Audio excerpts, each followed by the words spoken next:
జైనూర్ కేంద్రంలో అంతర్జాతీయ పులుల దినోత్సవాలు వేడుకలు నిర్వహిస్తున్నారు. అటవీ శాఖ జోడేఘాట్ రేంజ్ ఎస్ఆర్ఓ జ్ఞానేశ్వర్ ఆధ్వర్యంలో జైనూర్ చౌరస్తా వద్ద ప్రధాన రహదారిపై గ్రామీణ ప్రజలతో కలిసి ర్యాలీ చేపట్టారు. ఈ కార్యక్రమంలో ఎఫ్ఆర్ఓ జ్ఞానేశ్వర్, మాజీ గ్రంథాలయ సంస్థ చైర్మన్ యాదవరావు పాల్గొన్నారు.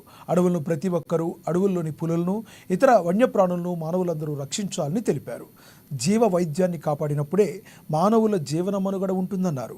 వన్యప్రాణులతో పాటు అడవులు రక్షించడం అందరి బాధ్యత అని పిలుపునిచ్చారు.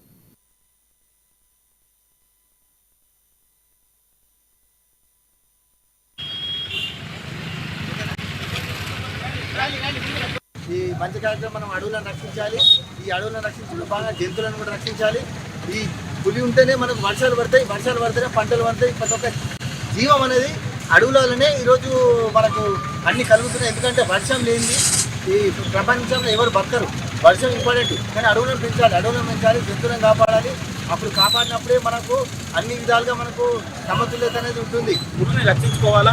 ఇప్పుడు పర్యావరణం బాగుండాలంటే చెట్లను బాగా పెంచుకోవాలా. ఈరోజు అనేక దేశాల్లో కూడా కాలుష్యం చాలా ఉన్నది, చాలా పరిస్థితులు ఉన్నాయి. కాబట్టి ప్రతి ఒక్కరు కూడా మొక్కలు నాటాలి.